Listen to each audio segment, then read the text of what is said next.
Sir எந்த மதத்தை சார்ந்தவர்களாக இருந்தாலும் அந்த மதம் சார்ந்த கோயில்களுக்கு போகிறாங்க, அந்த கடவுள்களை வணங்குறாங்க. ஆனால் அப்படி கடவுளை வணங்குகின்ற எல்லோருக்கும் அவங்க நினைக்கிற மாதிரியான பெரும்பாலான விஷயங்கள் நடக்கலை. அதுக்கு முக்கிய காரணம் சிலர் என்ன சொல்கிறாங்கன்னா, நீ சரியாக கடவுளை கும்பிட்றதில்ல அப்படிங்கிறாங்க. இன்னும் சயின்டிஃபிக்காக சொல்லும் பொழுது கோயில்கள் அப்படிங்கிறது சக்திகளினுடைய ஒரு பீடமாக இருக்குது அப்படின்னு சொல்கிறாங்க சயின்டிஃபிக்காக. அப்போது ஒரு கோயிலுக்கு நாம் போகின்ற பொழுது அந்த கோயில்களில் இருக்கக்கூடிய சக்தியை நாம் எப்படி வாங்கி கொள்வது அப்படிங்கிறத பற்றி சொல்லுங்க டாக்டர். அதாவது கோயில்கள் சரி, சர்ச்சஸ் சரி, மாஸ்க் சரி, இந்த மாதிரி எல்லா புனித தலங்கள்லையுமே இறை சக்தியான அந்த பிரபஞ்ச சக்தியை கொண்டு வந்து அக்குமுலேட் பண்ணுற மாதிரி தான் அந்த கட்டிட அமைப்பு. நீங்கள் எல்லா கோயிலினுடைய கோபுரங்களும் பாருங்கள், கோணிக்கலாக தான் முடியும், எந்த கோபுரமாக இருக்கட்டும். அதே மாதிரி சர்ச்சஸ் பாருங்கள், மேலே அந்த டோம் கோணிக்கலாக தான் இருக்கும். மாஸ்க்கு பாருங்கள், மாஸ்குடைய டோம்ஸும் எல்லாமே கோணிக்கலாக தான் இருக்கும். யோசனை பண்ணி பார்த்துருக்கீங்களா? இந்துக்களாக இருக்கட்டும், எந்த வகையான கோயில்களாக இருக்கட்டும், கோணிக்கலாக தான் இருக்கும். எண்டு மேலே அப்பர் சைடு. அதே மாதிரி மாஸ்க் எடுத்துக்கோங்க, அந்த டோம் கோணிக்கலாக தான் முடியும்.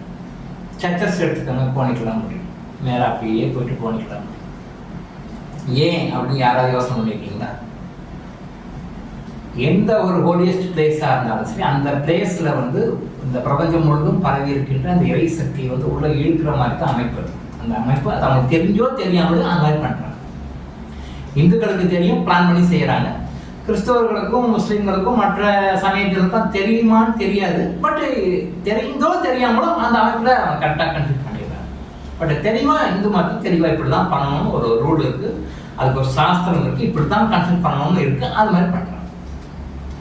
இப்போது அந்த பழங்கள் கரெக்டாக உள்ள பிரபஞ்ச சக்தி வாங்கிக்கிறது தான் நம்ம அங்கே போகிறோம். It is store house of holiest energy. அந்த எனர்ஜியை நம்ம வாங்கிக்கிறோம். நம்மகிட்ட அதுக்கு இல்லை, அதான் நம்மகிட்ட கம்மியாக இருக்குது. நம்மகிட்ட இல்லாத ஒன்று அங்கே வாங்கிக்கிறது அந்த கோயிலுக்கு போகிறோம். ஸோ அந்த கோயிலில் போனால் நாம் செய்ய வேண்டியது என்ன? இந்து கடவுள்களை எல்லாம் பார்க்கும்பொழுது சில பேர் பலவிதமாக கடவுளை கும்பிடுவாங்க. கடவுளை கும்பிடும் பொழுது கண்ணை மூடிக்குவாங்க. மூல விக்கிரகத்தை பார்க்கும்போது கண்ணை மூடிக்கொள்ளக்கூடாது, அது பெரிய தவறு. கண்ணை மூடிக்கொள்ளாமல் எப்பயுமே கண்ணை திறந்து அந்த உருவத்தை பார்க்கணும். அந்த சிலையினுடைய உருவத்தை பார்க்கணும், அந்த முகத்தை பார்க்கணும். அந்த முகத்தில் ஒரு கண் இருக்கும், அந்த கண்ணை பார்க்கணும். முடிஞ்சால் பாதம் தெரிஞ்சால் பாதத்தை பார்க்கலாம். நீங்கள் வெளியில் இருந்து பார்க்குறீங்க, தெய்வத்தை பார்க்குறீங்க. அது எந்த தெய்வத்தை கும்பிட்றதா இருந்தாலும், ஆண் தெய்வமாக இருந்தாலும் பெண் தெய்வமாக இருந்தாலும், முகத்தை நல்லா ஃபோக்கஸ் பண்ணி பார்க்கணும். முகத்தை பார்க்கணும், அந்த பாடி ஃபுல்லாக பார்க்கணும். முடிஞ்சால் கால் பார்க்கணும், முழுசையும் பார்க்கணும். அதை பார்த்து உங்களை கும்பிடணும். அப்போ அந்த டிவைன் ஸ்ட்ரக்சருக்கு உண்டான அந்த எனர்ஜி உங்கள் கண்கள் வழியாக உடம்புக்குள்ளே போகும். கண்ணை மூடிக்கொண்டு கும்பிடுவது தவறு. இது முடிஞ்ச வரைக்கும் நீங்கள் மூலஸ்தானத்தை ஆண்களாக இருந்தால் அவங்களுடைய பாடி லெஃப்ட் சைடு மூலஸ்தானத்தை பார்த்த மாதிரி இருக்கும். நீங்கள் 2 சைடு ஆப்போசிட்டில் போவீங்க, 2 ரோ இருக்கு இல்லையா? அந்த 2 ரோவில் நீங்கள் ஆண்களாக இருந்தால் உங்களுடைய லெஃப்ட் சைடு மூலஸ்தானத்தை பார்த்த மாதிரி நிற்கணும். பெண்களாக இருந்தால் அதுக்கு ஆப்போசிட்டில் அவங்களுக்கு ரைட் சைடு மூலஸ்தானத்தை பார்த்த மாதிரி இருக்கும். ஆண்களாக இருந்தால் லெஃப்ட் சைடும், பெண்களாக இருந்தால் அவங்களுடைய ரைட் சைடு வலது பக்கம் மூலஸ்தானத்தை பார்த்த மாதிரி இருந்து கும்பிடுறதுதான் சரியான முறை. அப்படி கும்பிடும் பொழுது என்னன்னா, அந்த மூலஸ்தானத்தில் இருக்கிற அந்த தெய்வீக சக்தி உங்ககிட்ட இன்னும் நிறைய வரும், நிறைய அப்சர்வ் ஆகும். பட் இன்னைக்கு நிறைய கோயிலில் பார்க்குறேன், யாரு எங்கே எப்படி கும்பிடுறது தெரியல. ஆண்கள் கும்பிடுவேன் சைடில் பெண்கள் இருக்காங்க, பெண்கள் கும்பிடுவேன் சைடில் ஆண்கள் இருக்காங்க. அப்புறம் நேரம் நின்று கும்பிடுறாங்க, சிலைக்கு நேரம் நின்று கும்பிடுறாங்க. தவறு கிடையாது. பட் இப்போ நான் சொல்கிற முறைப்படி ஆண்கள் இடது பக்கம் மூலஸ்தானம் இருக்கிற மாதிரி, பெண்கள் வலது பக்கம் மூலஸ்தானம் இருக்கிற மாதிரி கும்பிட்டீங்க அப்படின்னா பலன் ரொம்ப அதிகமாக கிடைக்கும். அதே மாதிரி கண்களை திறந்து வைத்து கும்பிடணும். அதே மாதிரி எந்த கோயிலுக்கு, எந்த மாதத்துக்கு, எந்த சர்ச்சுக்கு போனாலும் முடிஞ்ச வரைக்கும் அந்த டைமில் உங்கள் பிளாக் ஷர்ட், பிளாக் ட்ரெஸ் இல்லாமல் இருந்தால் அங்கே இருக்கிற எனர்ஜி நிறைய ஃபுல்லாக அப்சர்வ் ஆகும். நம்ம வாங்கியதுக்காக தான் போகிறோம். நம்ம பர்பஸ் அவங்க சரி பண்ணிட்டு வரணும். நம்ம அங்கே எதுக்காக போகிறோம், நம்மகிட்ட ஒரு எனர்ஜி இல்லை, அது எனர்ஜி வேணும், அதுக்காக நம்ம போகிறோம். அப்போ அங்கே போகும் பொழுது நீங்கள் பிளாக் ட்ரெஸ் போட்டீங்க அப்படின்னு சொன்னால் அங்கேருந்து உங்களுக்கு வர எனர்ஜி கொஞ்சம் பிளாக் ஆகும், குறையும், ஒரு பாதி குறையும். ஏன் பிளாக் ட்ரெஸ் போடாதீங்க, டைம் ஆட் பண்ணாதீங்க. அதே மாதிரி சர்ச்சஸ்லையும் சரி கரெக்டாக அங்கே என்ன ஷ்ரைன் வச்சுருக்காங்களோ, அங்கே உருவம் என்ன வச்சுருக்காங்களோ அதை பார்த்து கூப்பிடுங்க. இந்த பார்த்து கும்பிடுங்க. கண்ணை முடிக்க வேண்டாம், எந்த காலத்தோட கண்ணை முடிக்க வேண்டாம். மாஸ்டர் ஜென்ரலாக அவங்க எப்படி கும்பிடுவாங்க, முஸ்லிம்ஸுக்கு ஒரு கோட் ஆஃப் எத்திக்ஸ் இருக்குது, அதை வச்சு அவங்க கும்பிடுவாங்க. ஸோ கண்களை மூடிக்கொண்டு கும்பிட வேண்டாம், கண்களை திறந்தது. பிரார்த்தனை பண்ணும் பொழுது மட்டும் கண்ணை முடிக்கும், ஏன்னா கான்சன்ட்ரேஷனுக்காக. கடவுள்னால போய் பிரார்த்தனை பண்ண வேண்டாம், கடவுள்னால போய் ஒரு டிமாண்ட் வேண்டுகோள் வைக்கிறீங்க, அங்கே பிரார்த்தனை வேற வேண்டுகோள் வேற. மைனோட் வித்தியாசம் இருக்கு, புரிஞ்சுக்கோங்க.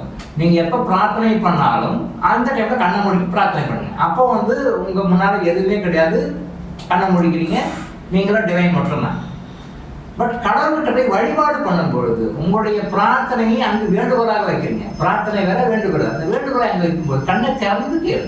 உங்களுக்கு என்ன வேணுமோ, உங்களுக்கு என்ன நடக்கணுமோ, உங்களுக்கு என்ன வேணுமோ அதை கண்ணை திறந்து எனக்கு இதை பண்ணுங்க, எனக்கு செய்யுங்க. செய்யறதும் செய்யாதும் அவருடைய விருப்பம். அது உங்களுக்கு கர்மாக்கு தகுந்த செய்வார். உங்கள் கர்மாவில் எழுதிவிட்டு இருந்ததுன்னா அது தகுந்த செய்வார். உங்கள் கர்மாவில் எழுதிவிட்டு இருந்தால் செய்ய மாட்டார். நீங்கள் என்னதான் கற்றுக்கிறதுனாலும் ஒன்றும் வேலை கேட்காதாங்க. மேட்ரு இங்கே கர்மா இருக்கணும். உங்கள் சைடில் பாசிட்டிவ் கர்மா இருந்தது அப்படின்னா உங்களுக்கு தேவை பண்ணுவார். உங்கள் சைடில் பாசிட்டிவ் கர்மா இல்லை, நெகட்டிவ் கர்மா தான் இருக்குன்னா தேவை பண்ண மாட்டார். பட் அந்த தேவை கிடைக்கிறதுக்கு என்ன உண்டா செய்யணும்னு உங்களுக்கு ஏதாவது வகையில் வழிகாட்டுவார். கடவுள் கையில் தான் விட்டுற மாட்டார், இது சரியான வழிகாட்டுவார். ஸோ கண்களை திறந்து முடுங்க. அதே மாதிரி கோயிலுக்கு எப்போ போனாலும் முடிஞ்சிருக்கும் ஃப்ரெஷ்ஷாக கை காலெலாம் கழுவிட்டு அரைச்சி சுத்தமாக போங்க. நீங்கள் எவ்வளோ ஃபிசிக்கலாக நல்லா க்ளீனாக ஹைஜீனிக்காக போகிறீங்களோ அந்தளவுக்கு எனர்ஜி அப்சர்வ். நம்ம போகிற பர்பஸ் அங்கே வாங்குது. அதே மாதிரி அங்கே இருக்கிற டெம்பிள்ஸில் இருக்கிற மற்ற இந்து மத கோயில்களில் மரங்கள் இருக்குது, தலவிருத்த மரங்கள் இருக்குது, தலவிருட்சங்கள் இருக்கும். தலவிருட்சங்கள் கிட்ட போய் பக்கத்தில் நின்று அதனுடைய ஆறாற்றல், அந்த மரம் அந்த செடி அதுலேருந்து குறைஞ்சபட்சம் ஒரு 6 அடிக்குள்ள நின்று ட்ரை பண்ணணும். அப்போ அதனுடைய எனர்ஜி உங்களுக்கு வரும். ஸோ மற்ற இடத்துல இருக்கிற மரங்கள் செடிகளுக்கும் அங்கே கோயிலில் இருக்கிற தலவிருட்சம் என்று சொல்லுகின்ற அந்த மரத்திற்கும் செடிக்கும் பக்கத்தில் இருந்து அதை வணங்கி அதுக்கு எனர்ஜி வாங்கி அது நீங்கள் அங்கே போனாலும் எனர்ஜி கொடுக்கும். ஸோ நீங்கள் அங்கே போகிறது எல்லாமே ரிசீவிங் மோட்டில் போகும். அங்கே போயிட்டு மொபைல் ஃபோன் பேசுறது, அங்கே போயிட்டு வேறெல்லாம் தேவையில்லாத கதைகள் பேசுறது, இப்படியெல்லாம் பண்ணிட்டு நீங்கள் அங்கேருந்து போன பர்பஸை விட்டுட்டு வேற எதாவது பேசிட்டு இருக்க அந்த டைமில் உங்களுடைய பர்சனல் மேட்டரில் அந்த டிஸ்கஸ் எல்லாம் பண்ண வேண்டாம். ஸோ இந்த மாதிரி கரெக்டாக கான்சன்ட்ரேஷன் பண்ணி அந்த எனர்ஜியை நீங்கள் கண் வழியாக எனர்ஜி வாங்கிக்கலாம். ரெண்டு எனர்ஜி வாங்கினீங்கன்னா அது உங்களுக்கு பாசிட்டிவ் வாங்கிடும்.